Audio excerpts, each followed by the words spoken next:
Welcome to the Global Leadership Podcast, where leaders of all sorts come to grow and expand their influence in healthy and holistic ways. Because we know when the leader gets better, everyone wins.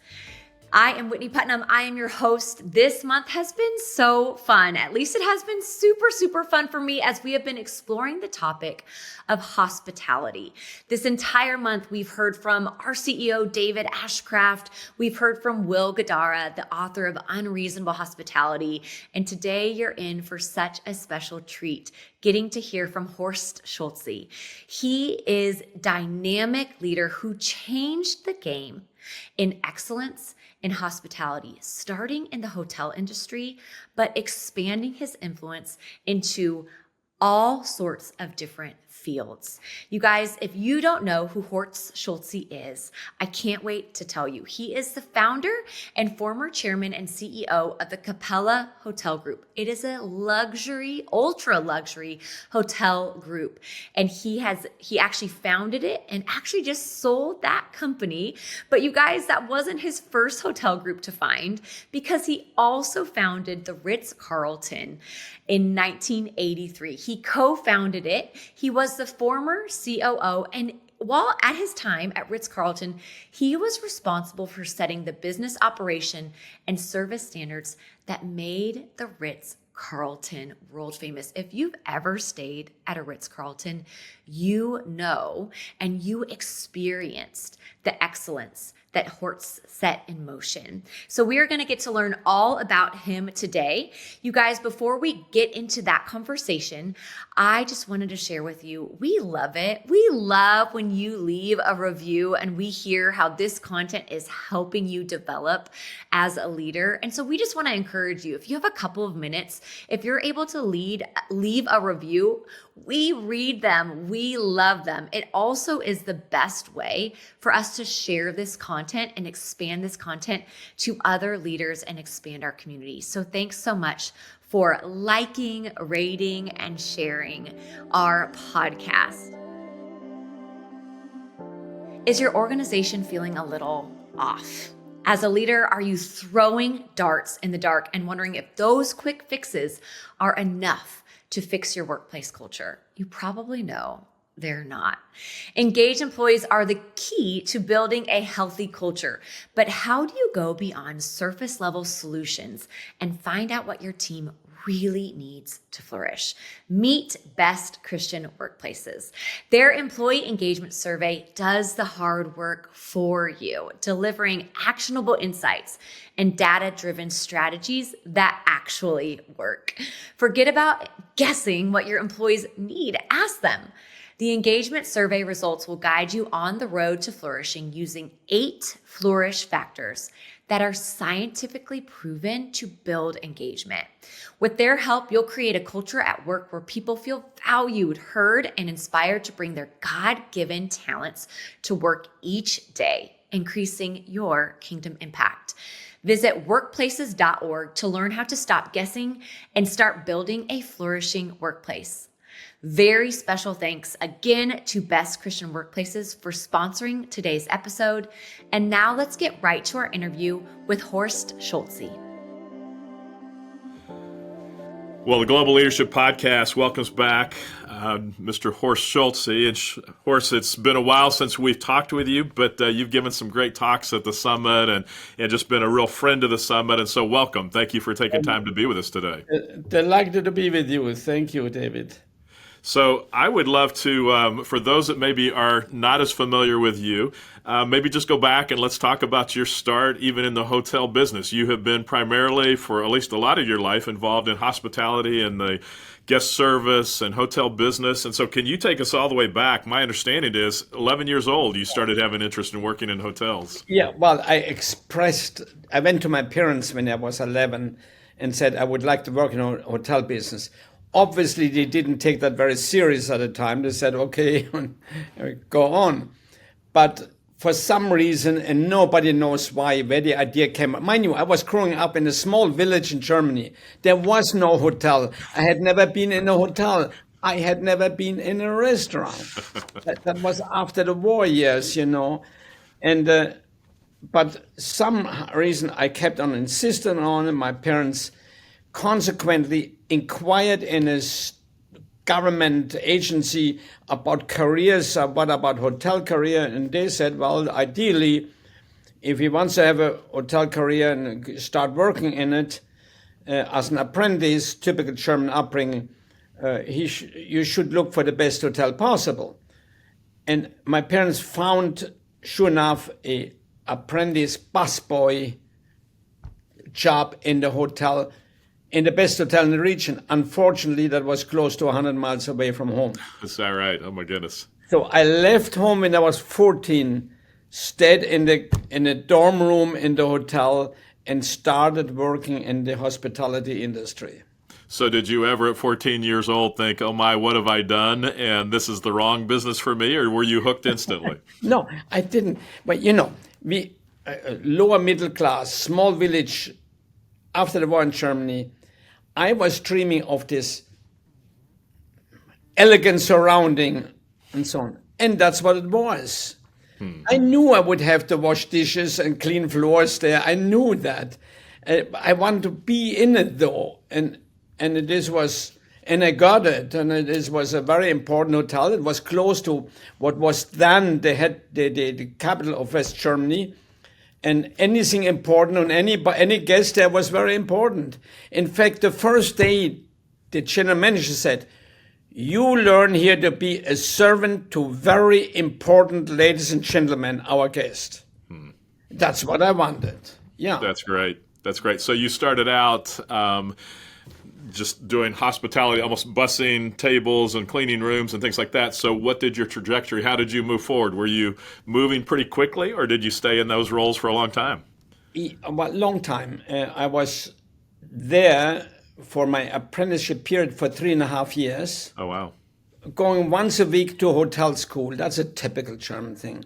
Okay. And then left there to work in season as an assistant waiter in southern Germany in the winter season. Then I went to Switzerland as an assistant waiter.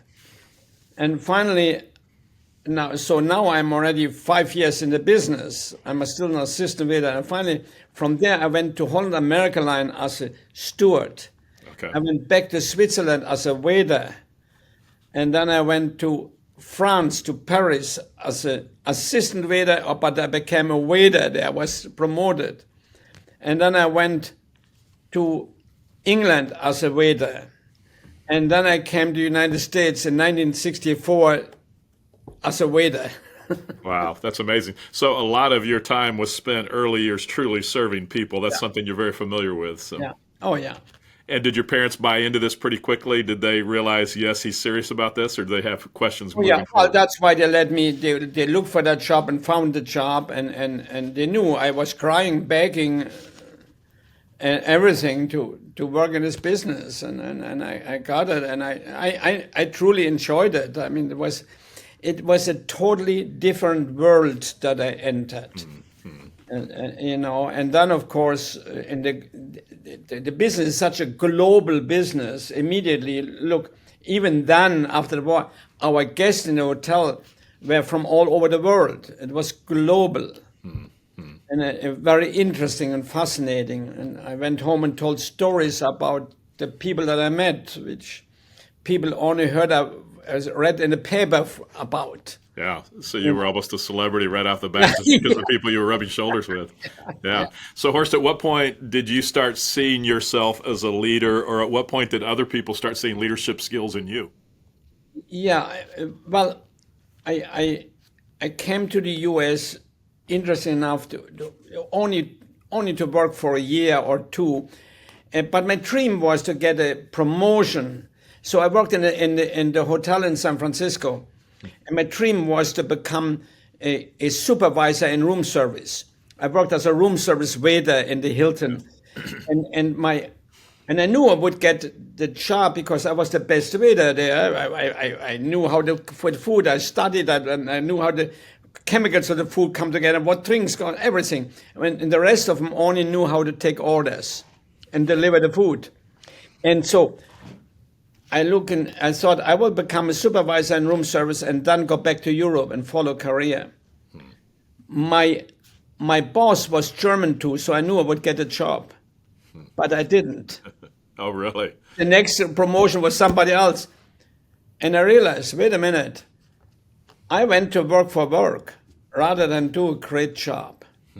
So part of what you were doing, Horst, and it's interesting trying to think through, do you think of it more as hospitality, customer service, or do you think of it as excellence, or it all goes together? But customer service is a big, big piece of what you do and where you've succeeded. And so describe a little bit how you think of customer service. Well, it is hospitality. It is an interesting thing. The first one that taught about hospitality, customer service, actually teaching, not writing, but actually teaching about, was St. Benedict in the year 500. And he wrote to his monasteries, if a guest arrives, treat him as if it was Jesus himself.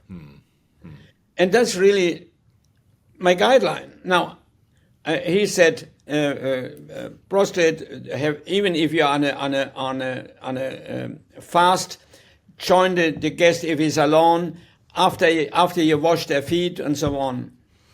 With other words, anybody that walks in is the most important person you will meet. And that is really what I want to do with hospitality. I mean, they're the most important, and I'm here to instill well-being in them, not to give them a room. Now, most hotels today are a commodity to sleep and to have a room and have shelter and sleep. That's not hospitality. Hospitality is, if I'm here to instill well-being in you and to make you feel well, I'm here for you. And that is hospitality. And that's what I learned from my first methodology on with many people I was lucky that mentored to me. And that's what I try to accomplish when you come to a hotel, that we are there for you. Yeah. And that's why I later created Capella, because I knew I could do it even better than Ritz-Carlton, because in Ritz-Carlton, what I created was large hotels where I may have 500 check-ins today. So I created Capella with only 100 rooms, so I can have about 30 check-ins a day.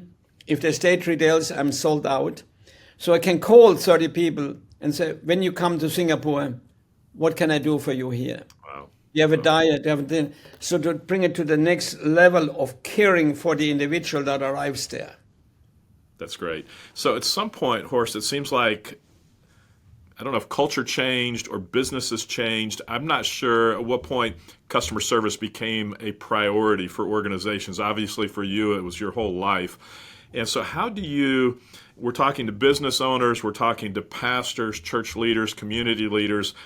How do you even, first of all, for yourself, gain this desire for excellence or customer service? You, it sounds like, had mentors that taught you kind of your early years to focus on excellence. But if you don't have that, how do you gain that? And then how do you teach your staff to have that same passion for culture? Yeah, well, in yourself, you should, the chair on which we're sitting is fulfilling a function.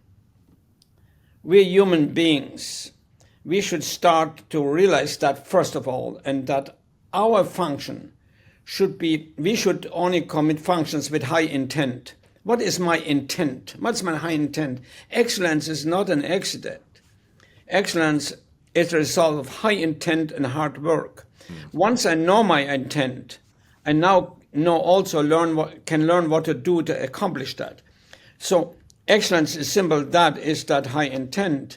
And that's what I learned from that methodology. His intent was not to deliver food. It was to instill well-being. So that's what it is. And now I had to accomplish that not only in my hotel, but I had to make sure that my doorman in Shanghai and my busboy in Berlin and in Jamaica, that we deliver high intent. So it is still the high intent of hiring the right people. To select employees, not hire them. So how do we do that? How you do that? I mean, I don't want to select employees to fulfill a function. I select employees to join me in being excellent and offer them purpose consequently. The next thing is, and I explained that in fact in my speech in Chicago with you. Next thing is the orientation of employees. What happens with the orientation normally when the first day comes to work? We tell the new employee the rules and regulation instead of telling the new employees, here's who we are, join me in being excellent.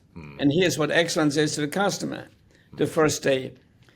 And so there's the process of selecting, the process of orientation, the process of teaching, the process of sustaining the messages that they give the first day to the employees. If you do it ongoing, the employee will join you in the objective. And you also have to tell them the objective. Don't just tell them do it. Adam Smith, 300 years ago, in his book said, human beings cannot relate to orders and direction. Human beings can only relate to objective and motive. So I tell them the objective is to be known as the best in the world. And the motive is so we grow, so you have opportunities, so we are respected, so we define ourselves, all of us, as people of excellence. So how do you teach that then, Horst? You told the story of your job as a young boy and your boss saying 7:30, not 7:31, and being pretty direct with that. Is that how you teach people excellence even for you now in Capella or with Ritz? Or what approach did you take in teaching excellence that way? Well, first we selected right, and then starting in the first orientation in the Ritz-Carltons, the first Ritz-Carlton, the first 50, I opened the hotel. Okay. The new ones and the ones that we took over. And I told me, here's what excellence is with customers. And I role-played it. First day, here's how you do it. In the meantime, we learned from our customer what is important to them, what are the most important experiences that they have, what is their expectation from a stay in Ritz-Carlton. And we came up with 20 points, consequently, that would make excellence in a hotel, We done the second day of orientation, we taught those 20 points. And from there on, we repeat one of those points every day. For example, I'll give you a very simple one. Number 12 was, if a guest asks for direction, do not point, take him there. And we taught them what conversation to have, a relationship as they take them to the meeting room or whatever that it was. Yeah. So that's number 12. You learned that maybe today. In 20 days, we repeat that to you. That's great. And repeat the pieces that make the hotel excellence and make the guest happy. That's great. And, just as a compliment to you, Horst, that's one of the things that many churches, at least, have learned. And I don't know if we learned it from you or from the Ritz, but when we have new guests at church, then don't just point them down the hall, but actually walk them there. And that's becoming a more normal thing. And so way to go for influencing so many people in that direction. Yeah, that's amazing. I know my experience at the Ritz, we were at the one in Jamaica. We happened to be at a conference in Las Vegas, and we went, and we didn't really like the hotel, but we found out there was a Ritz just outside of town. And so we said, you know what, the Ritz is not any more expensive than where we're staying. Let's go stay at the Ritz. And so we went there and have had opportunity now 5 or 6 times to stay at different Ritz hotels. But one of the things that's always impressive is just that personal attention, the fact that they would call us by name. When we were younger, that was impressive to us, and we loved that. And so just that attention to detail and that personal care was a real big deal for us. Yes, and you asked a question about hospitality earlier. In fact, I recently spoke to a hospitality group, the Classic Hotels of America, and there was a speaker who said everything has changed. Everything has changed. Everything has changed. I was the next speaker and I said nothing has changed, because it's very simple.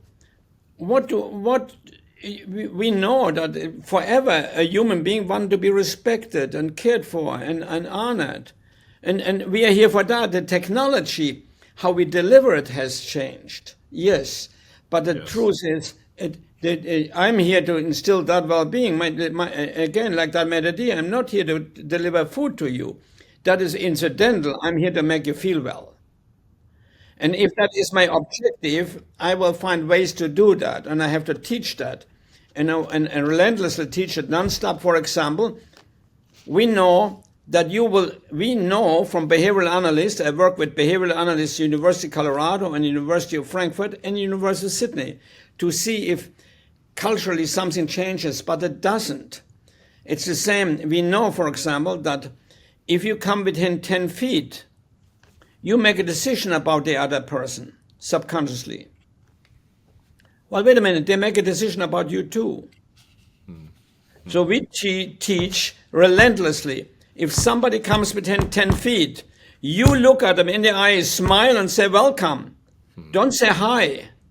Because you give no respect with a hi. You say we're equal. But if I say, good morning, ma'am, how are you today within 10 feet? I'm saying, I respect you, I'm important. But at the same time, I'm saying, I'm professional, you can trust me. So we taught those elements relentlessly, non-stop. We repeated them. Every 20 days, that was explained again. Every 20 days, you could not go to work. We explained that again. Every 20 days, we explained number 12 or number 13 and so on. And where did you explain that? Did you have team meetings every day, or where was that explained? You cannot go to work. Every department has to have a meeting before they start working, but those things are explained. Today, it may be point number 11. If you get a complaint, you own it. If you're the boss by a complaint about about TV, it's your TV. Don't say they. Say, please forgive me. Yeah. Good. So in 20 days, that will be explained again. What kept you, Horst, from saying, okay, we've been talking about these 20 points now for the last 15 years, let's come up with new ones? Because I find a lot of times that people think, oh, we need to be creative, we need to do something different this year. And so how did you stick to and be so repetitive with those 20 points? Well, very careful customer expectations analysis. Very careful. It's not about us, it's about the customer. And so we analyze constantly. We analyzed, cannot say what is being done today, but we analyze constantly the expectation and the likes and don't likes of the customer. We had actually an outside company do that, so that we knew if there is a tweak somewhere that we had to tweak with the customer. It's not about us, it's about them. A great company understands this is the expectation of the customer relative to my product, and adjust the processes to deliver to the customer what the customer wants. Yeah, that's good. That's good. And Horst, tell me if I'm wrong. I heard somewhere that the difference between a 3-star and a 5-star hotel isn't so much the facilities or accommodations, it's the level of care or personal attention that they receive that really moves them to 4 or 5 stars. Is that correct? Is that? Oh yeah, that's very correct. I mean, once you come to 3 or 4 star, you pretty well have the same facility. It may be that the 3-star doesn't have marble, has a stone on your sink, and the 5-star may have marble, but that is not really the measurement of it. It is how you follow up on customer orders and how responsive you are, etc., etc. Yeah. Yeah. Okay. So can we talk a little bit about if you have a team member, or let's say you step into a whole hotel and their level of excellence is very different than yours, or there's a gap between what they say they want to do and what they're actually doing. How do you close that gap? How do you address that gap, and how do you help them close that gap to where they are performing with excellence? Well, first of all, I would not let anything go by without pointing it out. I cannot, otherwise I establish new standards. I cannot compromise what we want. However, if the employee is not a good employee, it's not the employee's fault. I would have to ask the general manager then, why did you hire them? Next, maybe your orientation is not right, maybe your communication is not right, maybe your training is not right, or you have the wrong work environment. It's not the employee, it's leadership. It's not the employee. Come on, let me put it in a very simple term here. If the employee is not good, maybe he was raised wrong by his mother, but you were the dummy that hired him. That's good. That's good. Yeah. So if you step into a hotel, so for me as a pastor, we had 23 locations, and I would, when I wasn't speaking, I would go to the different locations, and I would go in and I would observe. I didn't always want to be pointing out the negatives. I wanted to point out the positives of what was happening. So how did you address, as you walked into a different hotel, did you right away say, oh, how is this? Why is this not correct? Or how would you approach something if you saw it and it wasn't what you thought should be? If it was let's say it was in a restaurant. Okay.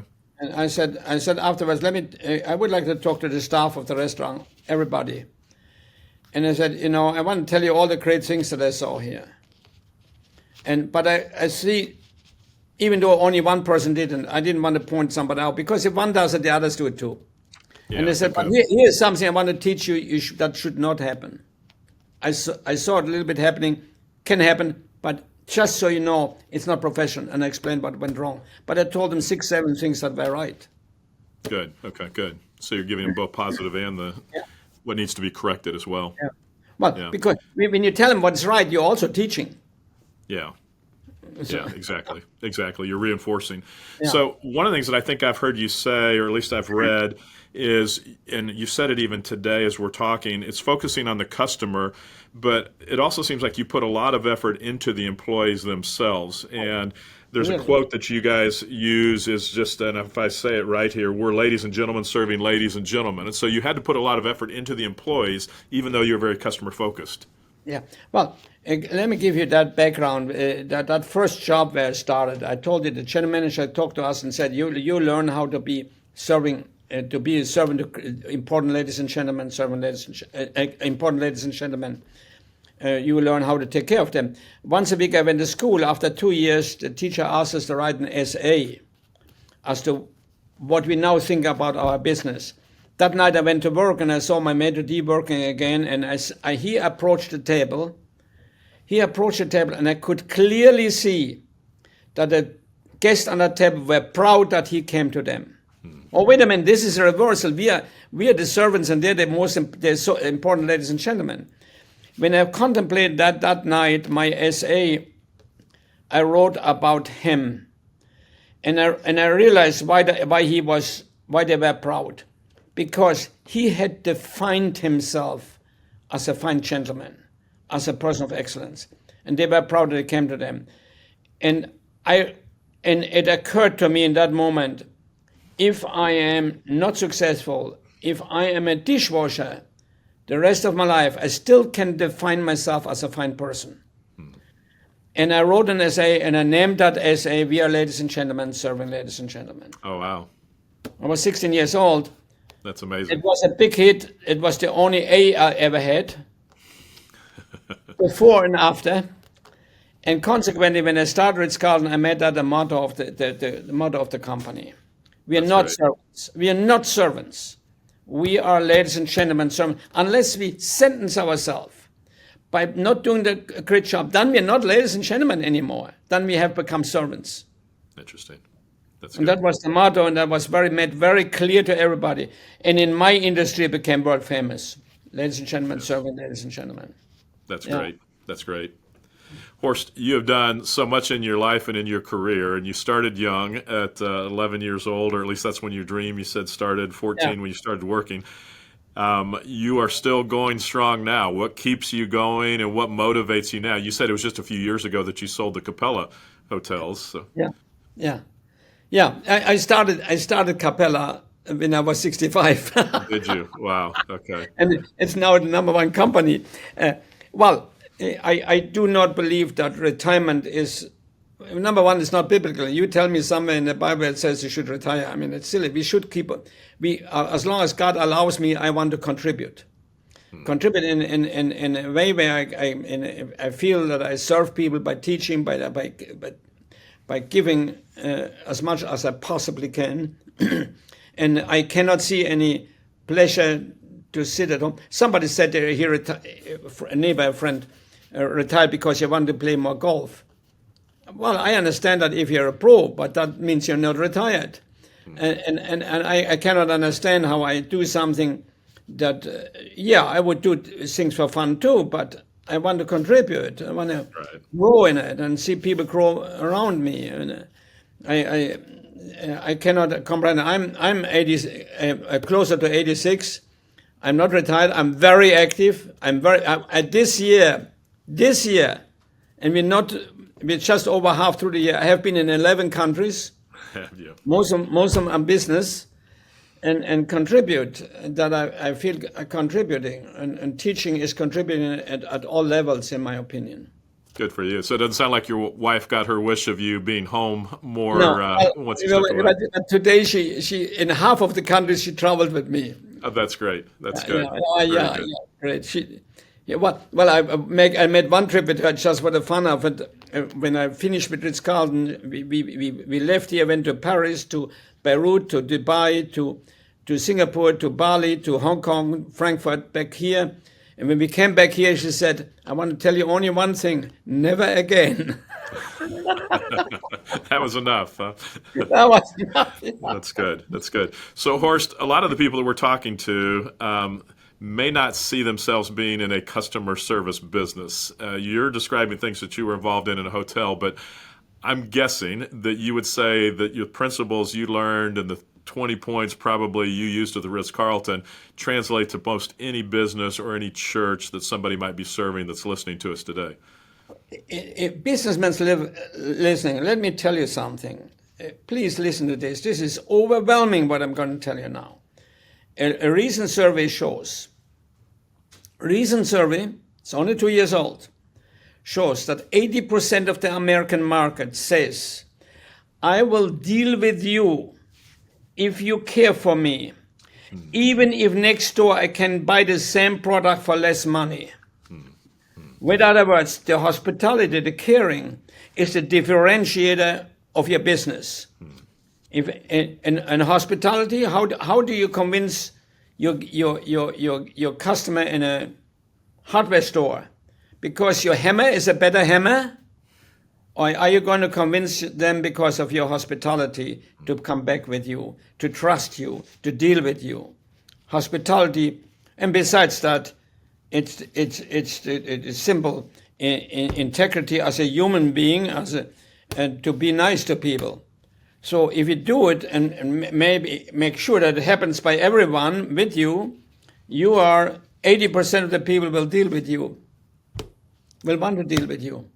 And it probably even goes back to your comment about Howard Johnson's when you work there and the worst hotel, you've got a lot of room to improve and shine.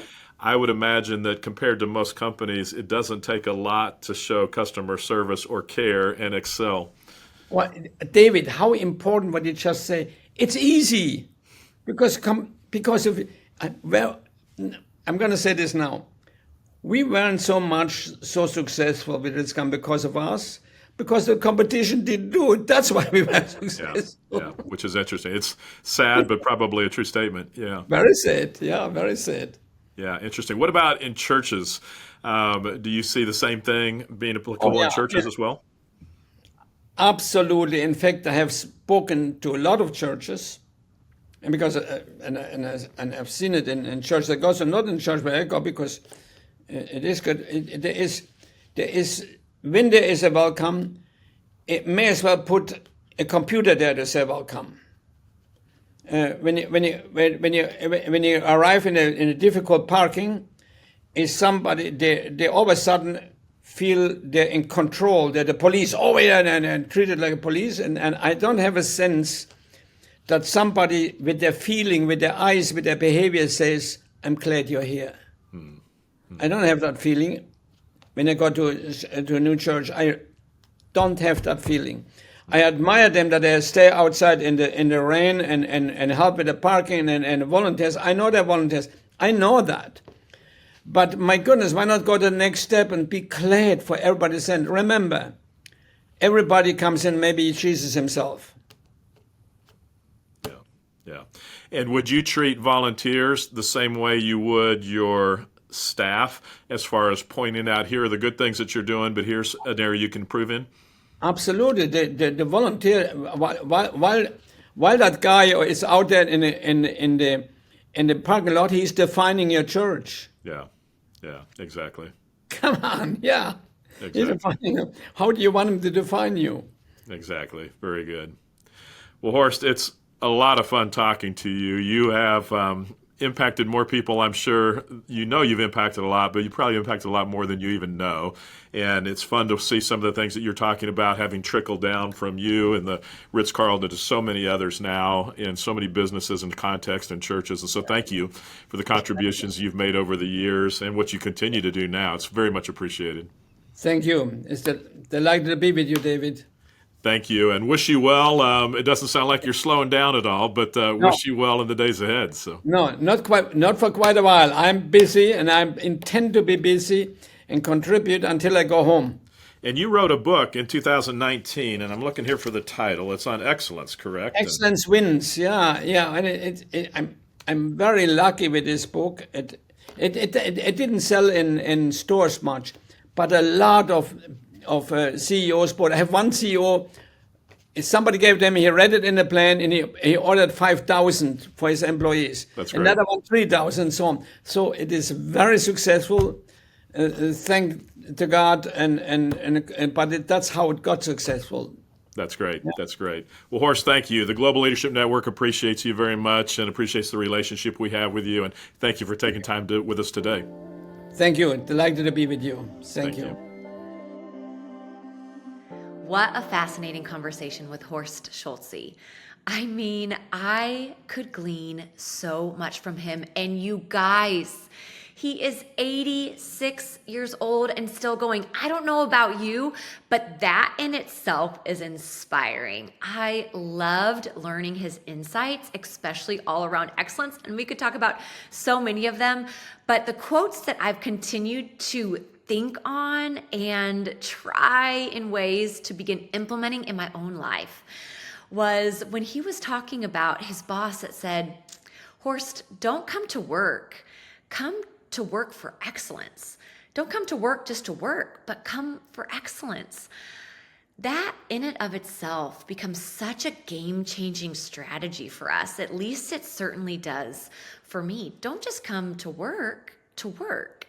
Come to work for excellence. And when you think about Horst being formed as a young man and how that shaped him into what ultimately became the Ritz-Carlton and what ultimately became Capella Hotel Group, you can see how that piece of advice literally transformed the landscape for so many different hotel industries as well as different fields, because people are still using these insights today as we speak. And the other thing that I loved, he said, excellence is a result of hard work and high intent. So when you're wondering, well, what is excellence? How do I apply that to my life? It's a result of high intent and hard work. And as I've thought about this myself, I know there have been times in my own life, in my career, in my friendships, in my home, where maybe sometimes my efforts feel futile. How can I actually create change? And what we see in actually how Horst approached excellence is he started right where he was. You notice it in his journey. He wanted to learn the different roles and responsibilities in the hotel industry. He wanted to get really, really great in maybe what some people might deem as smaller or insignificant roles. But he started right where he was. And I think there's a nugget for us there. When we might see maybe this work project doesn't feel like it's going to create that much impact, or this meal that I'm making at home isn't really going to change my family dynamics.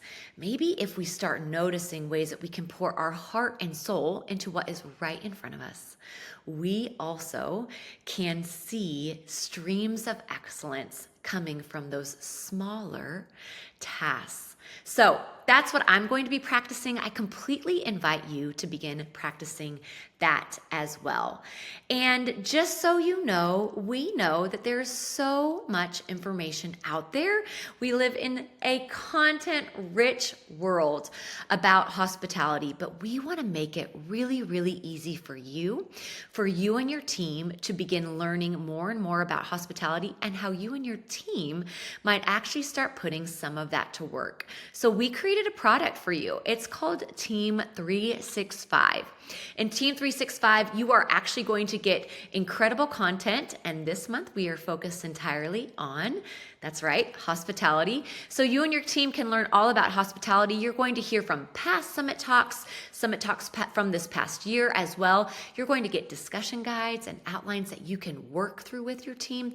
Make sure to go check it out at globalleadership.org/365. You guys, it has been such a joy to be together this time learning all about hospitality.